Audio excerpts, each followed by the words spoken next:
दोस्तों, मनोहर एक गांव का एक रहने वाला किसान था। वह पढ़ा लिखा नहीं था, लेकिन बहुत ही समझदार था। भक्ति भाव में हमेशा डूबा रहता था। बहुत ही संतुष्ट आदमी था मनोहर। बचपन से ही उसकी एक आदत थी कि लगभग हर दिन गांव के 8-10 मंदिरों में से किसी एक मंदिर की साफ सफाई वो जरूर कर दिया करता था। अच्छा, मनोहर के चेहरे पर सदैव स्वस्थ और तरुण मुस्कुराहट यूं काबिज रहती थी जैसे कि मुस्कान ने उसके होठों पर डेरा डाल लिया हो और उसके होठों ने मुस्कान का ही अमृत पान किया हो। माँ के आशीर्वाद से बेचारा बचपन से ही वंचित था, यानी कि उसकी माँ का स्वर्गवास जब वो छोटा ही था, 2-3 साल का, तभी हो गया था। लेकिन मनोहर के पिताजी का आशीर्वाद उसे अब भी प्राप्त हो रहा था। बचपन से आवाज नहीं थी मनोहर के पास, यानी कि वो बोल नहीं सकता था और उसे थोड़ा सुनने में भी दिक्कत होती थी, यानी कि बहुत तेजी से बोलने पर वो सुन पाता था। वो अपनी पत्नी से बहुत प्रेम करता था, वैसे जैसे भावनाएं कभी शब्दों की मोहताज नहीं होती हैं। तो मनोहर को गांव के लोग राघव के नाम से बुलाते थे और उसकी पत्नी सुमन बहुत ही सुघड़ थी। दोस्तों, जिस परिवार में महिलाएं नहीं होती हैं, उस परिवार में पहली महिला जब आती है तो वो सत्ता की बागडोर घर की शीघ्र ही अपने हाथों में लेने की कोशिश करती है। लेकिन उसकी पत्नी सुमन इस व्यवहार से बिल्कुल विपरीत थी। शायद उसकी मंशा हो कि अपने मूक बाधिर पति से दब के रहने की, कि वह पति ऐसा ना सोच पाए कि वो अपनी पत्नी के एहसान के तले दबा हुआ है। संतुष्ट भाव का राघव को सत्ता से भी कोई मतलब नहीं था, कि घर में चाहे जो जैसे चलता उससे कोई मतलब नहीं था। लेकिन इन दोनों के आपसी प्रेम समर्पण के भाव के बीच घर की सत्ता ठोकरे खाती राघव के पिताजी के पास ही दुबकी रही। यानी कि घर का जो लेखा जोखा, लेन देन, पैसा कौड़ी, सब कुछ राघव के पिता यानी कि मनोहर के पिताजी ही देखते थे। अब धीरे धीरे समय गुजरता गया। राघव को 2 बेटे हुए। जैसे ही बड़ा बेटा सिंटू जवान हुआ, जल्दी से उसकी शादी करके राघव ने गृहस्थी बहू बेटे को संभालने को दे दिया। मनोहर उर्फ राघव के 2 बेटे थे और दोनों बेटे बाप पर ही गए थे। सब कुछ अच्छा ही चल रहा था, घर में सब कुछ सुख शांति से चल रहा था। राघव का परिवार आज के जमाने के लिए एक आदर्श परिवार था।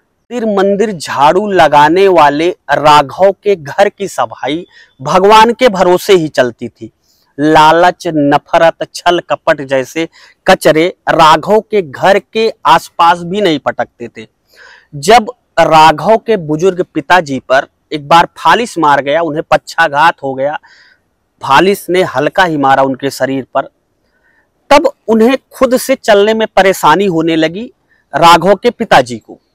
वैसे भी वो काफी बूढ़े हो गए थे। अब राघव की दिनचर्या बिल्कुल बदल चुकी थी। अब राघव अपने पिताजी के जीवन को प्राथमिकता देने लगा था और अब खेती बाड़ी सारे कामों को छोड़कर राघव अपने पिताजी की सेवा करने लगा था। खेती बाड़ी उसकी जो थी, उसको उसका बड़ा बेटा संभालने लगा था, जिसका नाम बंटू था। अच्छा, बड़े बेटे बंटू का व्यवहार ऐसा था कि पूरे गांव में वो बंटुआ से बंटू बाबू कब बन गया ये कोई नहीं जान पाया। और जो छोटा बच्चा था, यानी कि दूसरा बेटा था मनोहर का, वो भी पढ़ने में बहुत अच्छा था। पूरे परिवार ने उसे पढ़ाने के लिए बहुत मेहनत की। बंटू ने पसीने बहाए, भाभी ने अपने जो गहने थे, जेवर थे, उसको गिरवी रख दिया और सारा कुछ धन संपत्ति, पसीने, मेहनत, सब कुछ उसको पढ़ाने के लिए पूरा घर तन्मय होकर न्यौछावर करता रहा। माँ सुमन ने जिंदगी भर की सारी दुआएं इकट्ठे करके अपने छोटे बेटे पर न्यौछावर कर दिया। और राघव क्या लगाते, सदियों की भांति मंदिर मंदिर जाते, अब भगवान को कुछ दूर निहारते और अपने गूंगे मुंह से क्या बोलते। मगर कहते हैं ना कि आज मिले या कल मिलता है, हर पूजा का फल मिलता है। शायद देवताओं ने गूंगे मुंह की आवाज का मान रख लिया। हेमंत यानी कि राघव का दूसरा बेटा हेमंत उर्फ हेमू ने सरकारी इंजीनियर की नौकरी पाने में सफलता प्राप्त कर ली। अब बड़े भाई बंटू का सीना थोड़ा चौड़ा हो गया। राघव के संतोषी मुस्कान में थोड़ी और वृद्धि हो गई। बंटू की इच्छा जल्द से जल्द छोटे भाई को गृहस्थी में बांधने की थी। अब हुआ क्या कि धीरे धीरे उसकी शादी के लिए बोलियां लगने लगी। अचानक से बंटू को ढेर सारे दोस्त पैदा हो गए, बहुत सारे रिश्तेदार पैदा हो गए, बहुत सारे नाते जानने वाले आने लगे। अब राघव की क्षमता को तौला जाने लगा। भाभी ने यानी कि बंटू की वाइफ ने एक तस्वीर देखकर एक लड़की को देखने की इच्छा जताई। तो फिर आगे क्या हुआ, बहुत ही अच्छी, बहुत ही मार्मिक पारिवारिक सामाजिक कहानी है। कहानी में आगे बढ़ने से पहले आपसे मेरा बस छोटा सा विनम्र अनुरोध कि चैनल को सब्सक्राइब ना किया हो तो चैनल को सब्सक्राइब कर लेना, क्योंकि आपको इस चैनल पर ऐसी दिल को छू लेने वाली पारिवारिक और सामाजिक कहानियां मिलती रहेंगी। तो बिना देरी किए कहानी को फिर से वहीं से शुरू करते हैं जहां से कहानी को छोड़ कर आए थे। फिर लड़की देखने के लिए एक दिन तय किया गया। उसके बाद दोनों परिवार यानी कि लड़की का परिवार और इधर लड़के का परिवार दोनों मिलता है। सुमन देवी को लड़की की कुछ ढूंढती हुई सी आंखें भा गई और उसकी भाभी को इतनी पढ़ी लिखी लड़की के द्वारा पैर छूकर प्रणाम करना उसकी भाभी का दिल जीत लिया। लड़की से उसका नाम पूछा गया तो पता चला लड़की कुछ बोल ही नहीं पाती है। अब ढूंढती आंखों से राघव की तरफ देखती रही वह लड़की, वैसे ही जैसे राघव मंदिर की मूर्तियों को देखते थे। दोस्तों अब ऐसा लग रहा था जैसे दर्द ने दर्द को पहचान लिया हो और राघव ऊ ऊ करके उस लड़की की तरफ कुछ इशारा कर रहे थे। जब घर वालों ने पूछा तो वो फिर इशारा करके ऊ कर रहे थे और जब फिर घर वालों ने पूछा तो उन्होंने कहा कि हाँ, इसी को मैं अपनी घर की दूसरी बहू बनाऊंगा। और अचानक से वहां बहुत ही सन्नाटा छा गया। लड़की अपनी बहती आंखों से ढूंढती नजरों से राघव को देखे जा रही थी। राघव उम्मीद लगाए कभी बंटू तो कभी हेमू दोनों बेटों की तरफ देख रहे थे, लालसा भरी निगाहों से एक टकटकी लगाए हुए। दोनों तरफ के परिवार वाले हेमंत की तरफ देख रहे थे जो होने वाला दूल्हा था। हेमंत हाथ नचाकर बोला, मैं क्या, मेरी औकात क्या, उनकी मांग इंद्र देव भी ठुकराएं तो मैं उससे लड़ जाऊं, वो मेरे बाप हैं। मगर एक बार लड़की से तो पूछ लीजिए कि क्या वो मुझे और मेरे परिवार वालों को पसंद करती है। लड़की से इशारों में पूछा गया तो वो उठकर आगे बढ़ी और राघव का पैर पकड़ लिया। राघव दोनों हाथ उसके सर पर रख दिए और खूब सारा आशीर्वाद दिया। बदहवास सन्नाटों को एक हर्ष की किलकारी ने चीर कर रख दिया। सबके सब बहुत खुशी और बहुत उत्साहित थे। लड़की की ढूंढती आंखों में संतुष्टि का भाव था। खोज पूरी हो चुकी थी ऐसा मानो। आंखों से धार तेज हो गई, लड़की रोने लगी, भावुक हो गई। ये सब जब हो चुका था तब बात दहेज की चली। लड़की के दोनों भाइयों ने बंटू के सामने हाथ जोड़ लिए, आप कुछ मत मांगिए, पिताजी बहुत दौलत छोड़ कर गए हैं, हम आपकी उम्मीद से चौगुना देंगे। इसलिए नहीं कि आपने मेरी मूक बधिर बहन को स्वीकार किया है, इसलिए भी नहीं कि आपका भाई सरकारी इंजीनियर है, बल्कि इसलिए कि ऐसा परिवार हमने आज तक न देखा है और ना ही सुना है। अब क्या था, शादी तय हो गई। अब धीरे धीरे शादी की तैयारियां होने लगी। बंटू बाबू जो अपनी शादी में हसरतें नहीं पूरी कर पाए थे, वो सोच रहे थे कि अपने छोटे भाई के शादी में हसरतें मैं जो भी है जैसे भी है, जो मुझे शौक मेरी शादी में नहीं पूरे हो पाए थे, वो शौक मैं सारे अपने छोटे भाई के शादी में पूरी कर लूंगा। इसलिए बंटू बहुत व्यस्त थे। मगर एक दिन हेमू ने भरे घर वालों के बीच ऊंची आवाज में अपने बड़े भाई को टोक दिया। बोला कि दादा, हर चीज में आपकी दादागिरी नहीं चलेगी, आप बड़े भाई हो तो जो जैसे चाहो वैसे नहीं करने दूंगा। अब सबके सब लोग घर के चौंक पड़े। बंटू जहां था वहीं ठिठक गया। हेमू पहली बार अपने बड़े भाई से ऊंची आवाज में बात किया था। बंटू डपटता हुआ अपने छोटे भाई हेमू से पूछता है कि पागल हो गए हो क्या, क्या बोल रहे हो। अब बड़े भाई की डांट इतनी तेज थी कि हेमू अंदर से ही कांप गया, मगर फिर से हिम्मत जुटाकर बोला, दादा यानी कि बड़े भैया पागल मैं नहीं हूं, हमारा ब्याह है, हमारी भी कुछ इच्छाएं हैं। तो उसका बड़ा भाई बंटू हेमू से बोला कि आखिर क्या चाहते हो तुम, बोलोगे तो अपने मुंह से कहोगे तो। हेमू के मुंह से निकला कि दुल्हन के लिए जो भी गहने आप बनवा रहे हैं भले कम बनवाएं, मगर हर गहने के 2 सेट बनवाएं। अब हेमंत ने अपने भाभी के सोने गले की तरफ देखते हुए ये पूरे परिवार के बीच में बोला।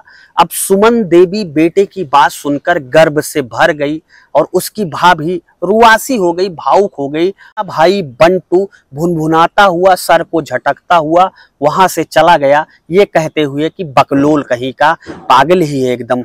हेमंत अपनी मोबाइल पर व्हाट्सएप पर अपनी होने वाली दुल्हन को मैसेज टाइप करने लगता है कि तेरी इच्छाएं पूरी हो गई।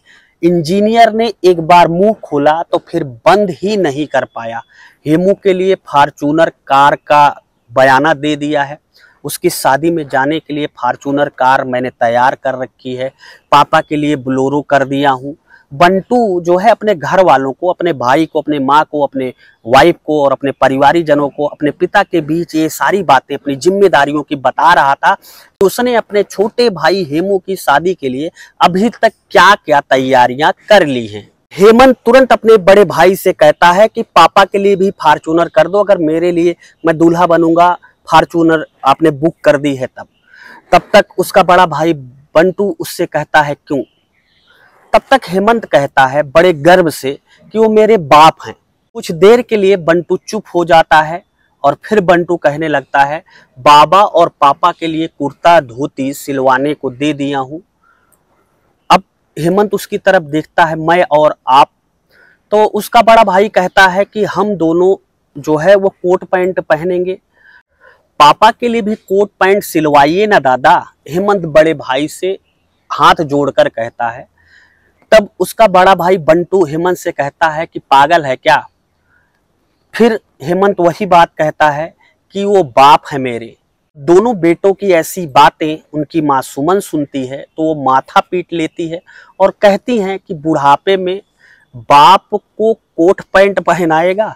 भाभी मुस्कुरा के रह गई, जबकि बंटू सिंह हामी भर के घर से निकल जाता है, अपने भाई से कहता है कि ठीक है भाई, तेरी शादी अगर तेरी ऐसी इच्छा है तो यही कर दूंगा।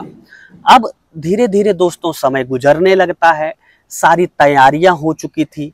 घर के मेन सदस्य थे जो घर के मुखिया थे, वो बहुत बुजुर्ग हो चुके थे।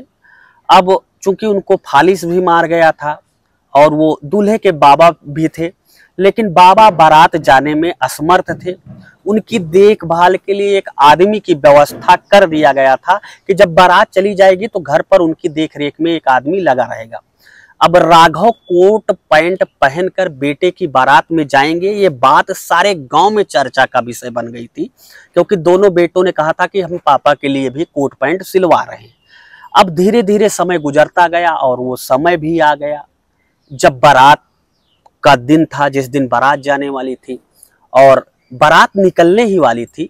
सब लोग गाड़ी में बैठे या नहीं ये देखने के लिए बंटू खुद सारी गाड़ियों को चेक कर रहा था, झांक रहा था कि कौन सी गाड़ी में कौन से लोग बैठे हैं, कहीं कोई गाड़ी खाली तो नहीं जा रही है। अब जब ये सारा कार्यक्रम वो कर लेता है, सारे लोग चले जाते हैं, तो लास्ट में वो अपने पिताजी को ढूंढने लगता है, लेकिन पिताजी दूर दूर तक कहीं नजर नहीं आ रहे थे। अब वो 2-4 लोगों से पूछता है, लेकिन कोई संतुष्ट भरा जवाब उसे नहीं देता है। सब लोगों में कानाफूसी होने लगती है कि सबके सब घबरा जाते हैं और एक दूसरे से पूछने लगते हैं कि आखिर ऐसे समय में राघव कहाँ गायब हो गया, जबकि वो दूल्हे का पिताजी है, जिम्मेदार है। सारे लोग उसे ढूंढने लगते हैं एक एक करके, लेकिन राघव का कोई पता नहीं चलता है। कई बाराती जो अभी घर पर रुके थे, जिनमें बहुत खास खास लोग थे, सब लोग उसे ढूंढने लगते हैं। राघव को ढूंढा जाने लगा। अचानक से कुछ की नजर घर की तरफ गई। अब वो सब हैरत से देखते हुए अपने आसपास के लोगों को इशारा करके कि घर की तरफ देखने को कहने लगे। अब सारे बाराती मुंह फाड़े घर की तरफ देख रहे थे। बंटू सिंह जब घर की तरफ देखा, बंटू सिंह ने, वो अपना कलेजा पकड़कर वहीं जहां पे खड़ा था वहीं बैठ गया। घर से राघव निकल रहा था, यानी कि उसका बाप निकल रहा था। अपने कंधे पर अपने बूढ़े बाप का हाथ रखे, उन्हें संभाले कि वो डगमगाए ना, वो गिर ना पड़े। अपने बाप को अपने कंधे से सहारा दिए हुए वो धीरे धीरे आगे बढ़ रहा था। खुद के लिए सिलवाए गए कोट पैंट को अपने बूढ़े बाप को पहनाए हुए, पिता के लिए लाए गए धोती कुर्ता को उसने खुद पहन लिया था। नजर उठाकर पूरा गांव और बंटू उसे देख रहे थे। से पूरे गांव से राघव अकेला कह रहा हो कि ये बाप है मेरे, इन्होंने मुझे पैदा किया है। सोचिए, एक इतना त्याग अपने पिताजी के लिए उस बच्चे ने किया, और उसके दोनों बच्चे भी अपने पिता के लिए इतना त्याग कर रहे थे। शायद आज के ज़माने में ऐसा घर समाज में मिलना मुश्किल है दोस्तों। ये थी आज की कहानी। उम्मीद है कहानी आपको पसंद जरूर आई होगी। अगर कहानी पसंद आई हो और अगर कहानी ने आपके दिल को थोड़ा सा भी छुआ हो तो आप इस कहानी को शेयर कर देना। चैनल को सब्सक्राइब ना किया हो दोस्तों तो चैनल को सब्सक्राइब कर लेना।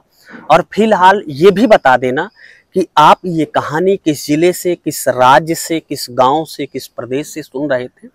अगली कहानी में मैं आपका नाम जरूर लूंगा। मिलता हूं ऐसी एक नई दिल को छू लेने वाली कहानी के साथ आपको जल्द ही। तब तक के लिए जय हिंद।